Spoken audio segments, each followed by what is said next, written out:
అస్తవ్యస్తంగా ఉన్నటువంటి పరిస్థితి.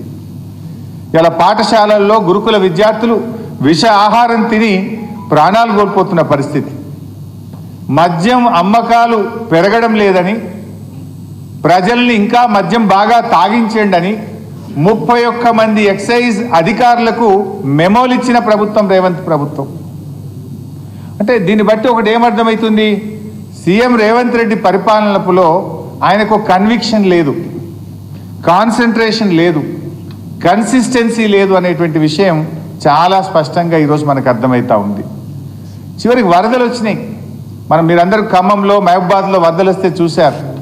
వరద సహాయక చర్యల్లో కూడా ఈ ప్రభుత్వం దారుణంగా ఫెయిల్ అయిపోయింది. 3 మంత్రులు ఉన్న ఖమ్మం జిల్లాలో వరద ముంచెత్తితే సకాలంలో సహాయక చర్యలు చేయలేకపోయారు. చీటికి మాటికి హెలికాప్టర్ ఎక్కుతారు. భువనగిరి పోయినా హెలికాప్టరే, గజ్వేల్కి పోయినా హెలికాప్టరే, చివరికి నకరేకల్ పోయినా హెలికాప్టరే. అంటే ఈ ప్రభుత్వంలో ఉన్న పెద్దలు చీటికి మాటికి హెలికాప్టర్ వాడింది, కానీ వరదలు వస్తే కనీసం వరద బాధితుల్ని కాపాడడానికి హెలికాప్టర్ కూడా పంపలేనటువంటి చేతగాని ప్రభుత్వం ఈ కాంగ్రెస్ ప్రభుత్వం. చివరికి 3 మంత్రులు ఉన్న ఖమ్మం జిల్లాలో పరిస్థితి ఏంటంటే, ఒక బాధ్యత మరచినటువంటి ఒక మంత్రి సిగ్గు లేకుండా భగవంతుని మీదనే భారం అన్నాడు. భగవంతుడే వాళ్ళని కాపాడాలని చేతులెత్తిండు మంత్రి. అంటే వరదల్లో చిక్కుకున్న 8 మందిని ప్రభుత్వం కాపాడకపోతే స్థానికులు జేసీబీ సహాయంతో ఆ 8 మంది ప్రజలు తమకు తామే కాపాడుకున్న పరిస్థితి. కొంతమంది ఏమో హెలికాప్టర్ రాక ప్రజల్ని కాపాడుకోలేక 7 మొన్నటి వరదల్లో ప్రాణాలు విడిచినారు. 7 ప్రాణాలు పోవడానికి ఈ ప్రభుత్వ వైఫల్యం కారణం. వరద బాధితుల్ని ఆదుకోవడంలో కూడా ప్రభుత్వం చాలా దారుణంగా ఫెయిల్ అయిపోయింది.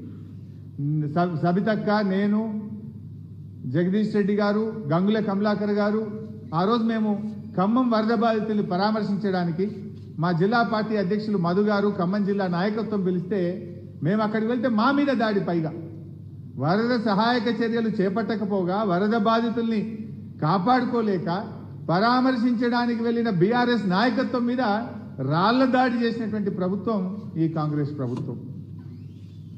ఇక లా అండ్ ఆర్డర్ అయితే ఈ రాష్ట్రంలో పూర్తిగా ఫెయిల్ అయిపోయింది. ప్రశాంతతకు చిరునామాగా ఉన్న తెలంగాణ నేడు అశాంతితో అలజడితో అట్టుడికిపోతా ఉంది. 10 ఏళ్ల కేసీఆర్ గారి హయాంలో ఎక్కడా మత కలహాలు లేవు.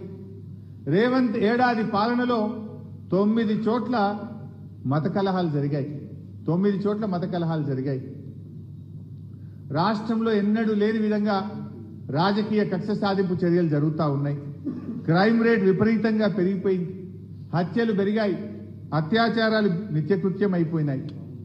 చివరికి ముఖ్యమంత్రి గారి స్వంత గ్రామం, ఇందాక మనం వీడియోలో చూసాం, కొండారెడ్డిపల్లి మాజీ సర్పంచ్ సాయిరెడ్డి గారు రేవంత్ రెడ్డి బ్రదర్స్ వల్ల నేను చనిపోతా ఉన్నా, వాళ్ళ వేధింపులు తట్టుకోలేక నేను చనిపోతున్నానని సూసైడ్ నోట్ రాసి మాజీ సర్పంచ్ సాయిరెడ్డి గారు చనిపోతే ఈ రోజు వరకు చర్యలు లేవు, విచారణ లేదు. అంటే చట్టం కాంగ్రెస్ పార్టీకి చుట్టమైపోయింది. ఈ చట్టం గాంధీ భవన్లో ఆధారంగా ఈ రాష్ట్రంలో ఈరోజు చట్టం అమలవుతా ఉంది. ఎవరి మీద కేసులు పెట్టాలనో, ఏ సెక్షన్లు పెట్టాలనో, ఎఫ్ఐఆర్ ఎప్పుడు ఇవ్వాలనో గాంధీ భవన్లో ఇచ్చే సూచనల మీద ఈరోజు రాష్ట్రంలో చట్టం పనిచేస్తున్నటువంటి పరిస్థితి. అంటే పరిపాలన మీద పట్టులేక, శాంతి భద్రతల్ని సరిగ్గా నిర్వహించలేక, హోంమంత్రిగా కూడా ముఖ్యమంత్రి స్వయంగా ఉండి ఈరోజు శాంతి భద్రతల్ని కాపాడడంలో పూర్తిగా ఈ ప్రభుత్వం ఫెయిల్ అయిపోయింది. శాంతి భద్రతల వైఫల్యం వల్ల కూడా ఈరోజు రాష్ట్రంలో పెట్టుబడులు పెట్టడానికి అనేక మంది ముందుకు రాక వెనక్కి వెళ్ళిపోతున్నటువంటి పరిస్థితి ఉంది. ఇకపోతే 6 గ్యారంటీల విషయంలో మనందరికీ తెలుసు. 10 ఏళ్ల కేసీఆర్ గారి పాలన చూశాం. ఎన్నికల ముందు హామీ ఇచ్చిన కేసీఆర్ గారు అనేక పథకాలు అమలు చేశారు. హామీ ఇవ్వకుండా అనేక పథకాలు అమలు చేశారు. ఎన్నికల్లో చెప్పని రైతు బంధును తెచ్చింది కేసీఆర్. ఎన్నికల్లో చెప్పకపోయినా కేసీఆర్ కిట్టును తెచ్చారు. కళ్యాణ లక్ష్మి పథకాన్ని తెచ్చారు. రైతు బీమాను తెచ్చారు. ఇలా ఎన్నో పథకాలను ప్రజలకు ఓట్ల సందర్భంగా వాగ్దానం చేయకపోయినా ప్రజల అవసరాలను గుర్తించి చేసిన నాయకుడు కేసీఆర్ అయితే ఎన్నికల సందర్భంగా ఆపద మొక్కులు మొక్కి బాండ్ పేపర్ల మీద రాసిచ్చి 100 రోజుల్లో అమలు చేస్తామని ప్రజల్ని మోసం చేసిన సర్కార్ రేవంత్ రెడ్డి సర్కార్. ఎన్నికల్లో హామీ ఇవ్వకపోయినా చేసిన నాయకుడు కేసీఆర్ అయితే బాండ్ పేపర్ల మీద రాసిచ్చి మోసం చేసిన నాయకుడు రేవంత్ రెడ్డి. ఇగో ఇది నక్కకు నాగలోకానికి ఉన్నంత తేడా. 10 ఏళ్ల బీఆర్ఎస్ పాలన సంక్షేమ రంగంలో స్వర్ణయుగాన్ని సృష్టించింది. కానీ రేవంత్ పాలన సంక్షేమాన్ని సర్వనాశనం చేసింది. ఇవాళ రైతు బంధు బంద్ అయిపోయింది, కేసీఆర్ కిట్ బంద్ అయిపోయింది, బతుకమ్మ చీరలు బంద్ అయిపోయినాయి. అంటే సంక్షేమం అనేది సన్నగిల్లుతున్నటువంటి పరిస్థితి. 6 గ్యారెంటీల్లో మొదటి హామీ మహాలక్ష్మి. ఏం చెప్పిండ్రు? మా ప్రభుత్వం వచ్చిన 100 రోజుల్లోనే ఈ రాష్ట్రంలో ఉన్న 1,62,00,000 మంది అక్కా చెల్లెళ్లకు నెల 2,500 రూపాయలు ఇస్తామని ఆ రోజు అక్క చెల్లెలను కాలేళ్లు పట్టుకొని నమ్మించి ఓట్లేసుకున్నారు. మరి 100 రోజులు కాదు కదా, నీ పాలనకు 365 రోజులైనా మహాలక్ష్మి అమలు కాలేదు. కనీసం ఎప్పటి నుంచి ఇస్తారో కూడా చెప్పలేనటువంటి పరిస్థితి. ఇక ఇందిరమ్మ పథకం కింద సంవత్సరానికి 4,50,000 ఇల్లు కడతామన్నారు. మరి సంవత్సరం గడిచింది, ఈ రాష్ట్రంలో ఒక్క ఇల్లన్న కట్టారా అని నేను అడుగుతున్నా. కూల్చిన ఇండ్లే తప్ప ఏడాది పాలనలో కట్టిన ఒక్క ఇల్లు కూడా లేదు.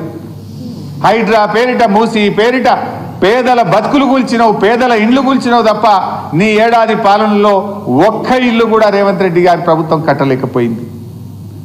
ఇక విద్యా భరోసా కార్డు అన్నారు. విద్యా భరోసా కార్డుకు కూడా రైతు భరోసాకు పట్టిన గతే పట్టింది. విద్యా భరోసా కింద ప్రతి విద్యార్థికి 5 లక్షల రూపాయలు ఇస్తామన్నారు. 5 లక్షలు కాదు కదా, 5 పైసలు కూడా ఇవ్వని ప్రభుత్వం రేవంత్ రెడ్డి ప్రభుత్వం. విద్యా భరోసా పోయింది, కానీ వస్తున్న ఫీజు రియంబర్స్మెంట్ను కూడా ఆగం చేసిండు.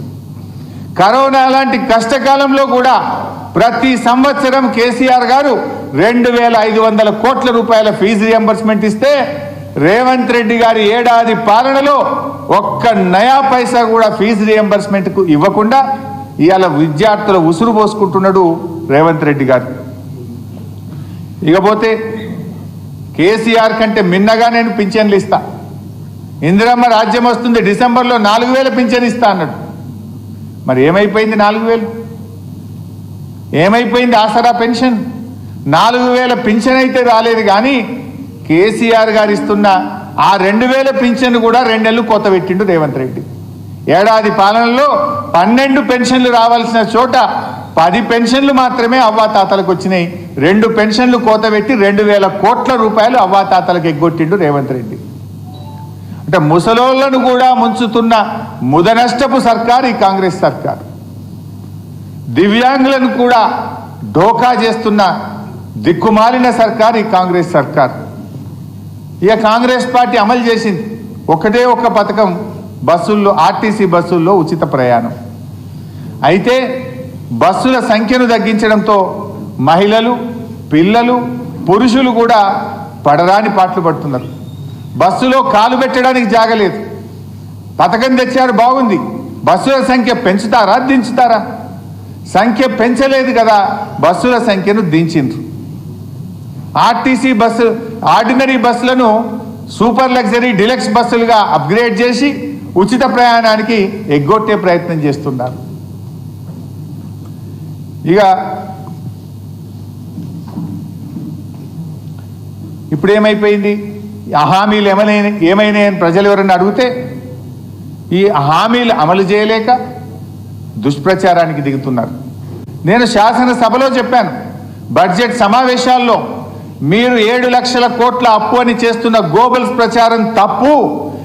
10 ఏళ్ల బీఆర్ఎస్ పాలనలో కరోనాతో సహా, అదేవిధంగా విద్యుత్తు అప్పులు కేంద్రం బలవంతంగా మన మీద రుద్దిన అప్పులతో సహా 4,26,000 కోట్లు మాత్రమే అని చెప్పాం.